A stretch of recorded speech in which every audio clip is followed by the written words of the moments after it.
Howdy do, y'all! We are here with an Outlaws at Thunder Junction deck tech for my absolute favorite character in all of Magic the Gathering, Olivia Voldaren, the progenitor of the Voldaren bloodline, the vampire queen of our hearts, and now the Mardu face commander for an Outlaws at Thunder Junction precon. Now, as you can probably tell, this deck tech is coming out before the deck reveal has even happened, because I'm crazy and this is my favorite character, and I was ready to do a Mardu deck tech. I've been waiting for her to be Mardu for as long as I can remember, truthfully. So we're obviously going to be doing this ignoring that. So let's pretend the precon doesn't exist. This character is a bonus sheet mythic per se, and let's get into it with Olivia, Opulent Outlaw. Opulent! You own everything! Sorry, not sorry about that. It's rare that I'm going to be able to get to make a Drag Race and Magic the Gathering crossover, so I'm going to take it when I can. But let's get into it. Olivia, Opulent Outlaw is a 4-mana, 1 red, white, and a black for a legendary creature vampire assassin. She's a 3/3 flying lifelink that reads whenever one or more outlaws you control deal combat damage to a player, create a treasure token, and you can pay 3, sacrifice 2 treasures, and put 2 1/1 counters on each creature we control. Activate only as a sorcery. Now, outlaws are this new Thunder Junction debauchery, I guess will be what I want to call it here. While I have mixed feelings about the outlaw and party type of vibes overall, I still think Olivia here is a super powerful character, and there's a lot of powerful creatures that fall into assassin, mercenaries, pirate, rogues, and warlocks. Now, I want to be clear here. This is my favorite Magic the Gathering character, so we are sparing no expense. I am throwing all of my money at the wall, and I'm hoping it sticks and makes this a powerful, fun, and once again, as always, non-combo commander. So let's get into it and start with our creatures.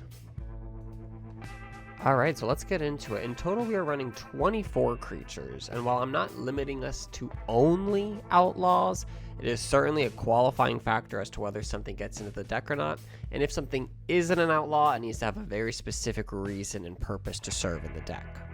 Now we're just going to work our way up the mana value ladder, starting at our 1-drops, with Esper Sentinel and Ragavan, Nimble Pilferer. I mean, really, there's nothing I need to say that hasn't already been said on these 2 cards. Plus, Ragavan is a pirate, so wow, Ragavan, let's hit and make 2 treasures. Wow, we just really broke Ragavan, you guys. Moving on from them, and the 2-mana slot, we have quite a bit. So let's break these down into Kalain and Lothal, Corrupt Sheriff. Both of these will make treasure tokens for us, and Kalain will give us power boosts as we sack treasures for creatures. Jury, Master of the Review, also cares us about sacrificing treasures, as he will get bigger as we do so, and then when he dies, we can shoot something. Then, of course, obviously, we are running Dockside Extortionist, because, again, as if we have a pirate that ETBs and doesn't make enough treasures, now we can have Dockside hit and make treasures. Plus, we're going to pair that with Reckless Fireweaver, in case we get those both of them at the same time. That's going to be some big damage, and anytime we make treasures, Reckless Fireweaver will continue to rain hell upon our enemies. And lastly, we have Direfleet Daredevil, a 2-mana 2/1 human pirate with first strike, and when it enters the battlefield, exile target instant or sorcery card from an opponent's graveyard. And we may cast it this turn, spend mana as lower mana of any type to cast the spell, and if it would be put into a graveyard, exile instead. I love Direfleet Daredevil. I think it's underutilized. I think it's a first strike attacking outlaw that can make us treasures, gives us card advantage in the sense of being able to steal stuff out of our opponent's graveyards. And yeah, I just wanted to talk about it for a moment. Now, the 3-drops in this deck are wide and many, with a varying amount of effects, so bear with me as we name them off and go through them together. Starting with the, of course, Academy Manufacturer, which is going to give us everything when we make treasures instead of just a treasure. Braid's Arisen Nightmare. While she's not an outlaw, she will give us card advantage while allowing us to give us an outlet to sack our treasures if we don't need them for mana. Brina the Demagogue is a 1/3 flying outlaw that will give us card advantage and put counters on stuff as we attack. Plus, this disincentivizes our opponents to attack us, and that's always nice. Captain Lannery Storm is a 3-mana 2/2 haste outlaw that will create a treasure token when she attacks, and with our commander when she connects. Plus, she gets bigger when we use our treasures. What's not to love? Speaking of getting bigger when using our treasures, we have 3-mana 1/3 Crime Novelist. Whenever you sacrifice an artifact, put a 1/1 counter on him and add a red.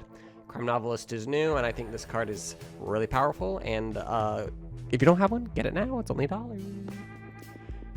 Speaking of weird and underutilized cards, we have a 3-mana Fane the Broker, a 3/3 legendary creature human warlock, which is an outlaw, that allows us to tap sack a creature to put 2 counters on something, but more importantly, it lets us tap him, remove a counter from a creature we control to make treasures. So this pretty well funds into our commander's abilities, and if we sacrifice an artifact, we can make a 2/1 Inkling with flying, which is nice because, again, our commander puts counters on everything, so flying 2/1s with counters can get dangerous quickly.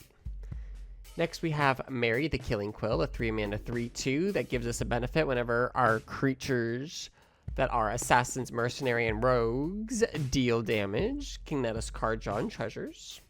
She's a weird one, and I'm excited to use her. I've never actually got to play her in a deck before, but I really think she's going to do work here. Speaking of doing work, there's no doubt that the 3-mana Mayhem Devil is going to do work, as he's sort of like a jury, whereas whenever a player sacrifices a permanent, he instead deals 1 damage to any target.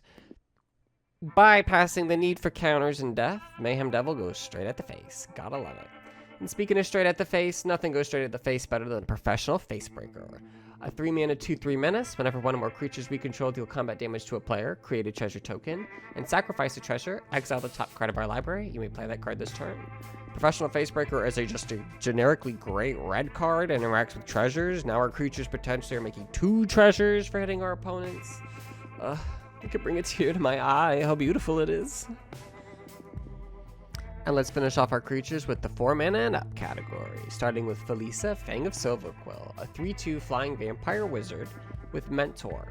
But we're kind of ignoring all of that and specifically just want her for that bottom line of text. Whenever a non-token creature you control dies, if it has counters on it, create X tapped 2/1 white and black Inkling creature tokens with flying, where X is the number of counters it had on it. Now, I will say, there's a chance that I could be wrong on Felisa, and she might just be a total flop. But I really, really, really think this could go crazy in this deck. As again, Olivia can buff all of our creatures, so as our creatures die, we can continue to make Inklings that we can then buff that are flying attackers. Evasive attackers are huge. We also have Grim Hireling, 4-mana 3/2 that has a pseudo commander effect that also gives us a secondary outlet for our treasures.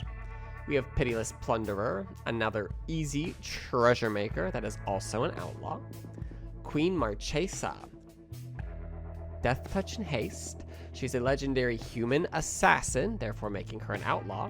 When she enters, we become the monarch, and at the beginning of our upkeep, if an opponent is the monarch, we make a 1/1 black assassin creature token with Death Touch and Haste.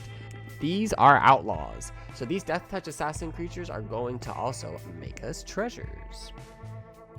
And lastly, we have the Port Raiser, a 5-mana 4/4 orc pirate that reads, whenever Port Raiser deals combat damage to a player, untap each creature you control. After this combat phase, there's an additional combat phase. Port Raiser can't attack a player it has already attacked this turn.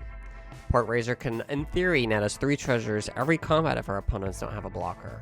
And that's assuming we don't have other creatures to attack with that can just straight up kill our opponents. Who needs treasures? I'll just beat you in the face till you're dead, silly. Oh, I love Port Raiser. And as if I needed another reason to put him in another deck. Alright, with our merry brigade of outlaws ready to attack our opponents, we need to have the most prime artifacts and enchantments to back them up. Now, of course, we are running mana rocks, but I don't want to sit here and talk about mana rocks, okay? Look up Mardu mana rocks, okay? Not that hard. Great. Anyways, we are running Agatha's Soul Cauldron, which is one of my favorite artifacts of recent.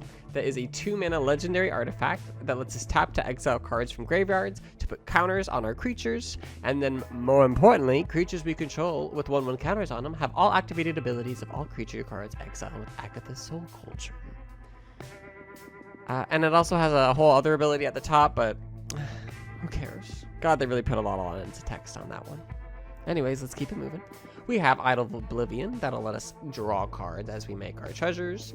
Lightning Greaves to protect our commander or any other creature we feel might be at high risk. The Reaver Cleaver will give our creatures trample and give them the ability to make treasures equal to the amount of damage they do to our opponents. And the One Ring. I said I wasn't sparing any expense, and I want Olivia to marry me, so I gave her a great wedding ring. Not the wedding ring, but a ring, the One Ring, you know? So, hey. And in terms of enchantments, we're gonna make sure our outlaws get out of combat alive with Reconnaissance. A 1-mana enchantment that lets you pay 0 to remove target attacking creature you control from combat and untap it. Plus, if our creatures deal combat damage, we can still activate Reconnaissance while we're in combat to untap them. Everybody knows about that vigilance trick, right? I'm not breaking new ground here, am I? Unless you didn't know that, in which case, yeah, what can I say? We're also running Bitter Blossom, a 2-mana enchantment that lets us make 1/1 Black Fairy rogue creature tokens with flying. Evasive outlaws equal easy treasures. Plus, this is a consistent and easy way to continue to get those outlaws. We're also going to support them with black market connections, another way to make outlaws because changeling. Plus, makes treasures and draws cards. Literally every single mode of this is relevant in this deck, and I love that. We're also going to drop in Necropotence because, hello, I told you. Or we're going to give Olivia all the goodies, plus Smothering Tithe, and hello, all will be one as an alternate win condition in the deck. With enough creatures on board, we just activate Olivia enough times with this out, and all of our opponents just die. Speaking of win conditions, we're also running Uncivil Unrest, a 5-mana enchantment that gives non-token creatures we control riot. And if a creature we control with the 1/1 counter on it would deal damage to a permanent or player, it deals double damage instead. Even more synergy with our commander, plus haste means quicker outlaws and faster money. And speaking of money, we're running Reign of Riches, a 5-mana enchantment that when it enters makes 2 treasure tokens, but more importantly, the first spell we cast each turn with a treasure gains Cascade. Love that. Free value, plus again, thing's really only actually 3 mana, and if we have any other type of treasure synergy out, like our Goldspan Dragon, this really becomes 1 mana. Now, before we round things out with our instants and sorceries, I want to talk about the one planeswalker that did make their way into the deck, and they're personally my favorite planeswalker in Commander. A 4-mana, 5 loyalty, Dahada, Binder of Wills. This legendary planeswalker allows us to +2, up to 1 target legendary creature gains Vigilance, Lifelink, and Indestructible until end of turn. Her -3 lets us reveal the top 4 cards of our library, put any number of legendary cards from among them into our hand, and the rest into our graveyard, and create a treasure token for each card put into our graveyard this way. And her game-winning ultimate at 11 loyalty reads, gain control of all non-land permanents until end of turn. Untap them, they gain haste until end of turn. Love Dahada. I think she's basically 0 mana if we -3 her and just go for the treasures. Her +2 protects our commander or any other notable outlaws we've got around, and I've got nothing bad to say. I think Dahada's incredibly powerful, and I'm glad we get to run her. For the most part, our instants and sorceries are doing one of 3 things: drawing us cards, removing things, or giving us mana, aside from the iconic Vampiric Tutor that we are of course running to give our Olivia a little bit more consistency. We're also going to back that up with a Path to Exile, Anguished Unmaking, and Chaos Warp. Plus, we're going to, as I said, spare no expense and give her a Deflecting Swat and Deadly Rollick at her disposal. But we want to do more than just protect her. It's important we get in for the kill, so we also have a Chrome as well to assist in that. Plus, Crackback, you wish. Ink Shield will protect us from even the most devastating blows. And if the power is not enough in and of itself, like we said, flying evasive little inklings can become quite big with Olivia. With our sorceries, we have Faithless Looting and Vandal Blast at the 1-mana department, 2 iconic red staples, plus a Sign in Blood to draw us cards for mana efficient cost. Jessica's Will, because do we even need to explain it? Seize the Spotlight, a 3-mana sorcery that I think is continually growing in popularity, that reads, each opponent chooses Fame or Fortune. For each player who chose Fame, gain control of a creature that player controls until end of turn. Untap those creatures and they gain haste until end of turn. For each player who chose Fortune, you draw a card and create a treasure token. At the right time casting this, all the options are good.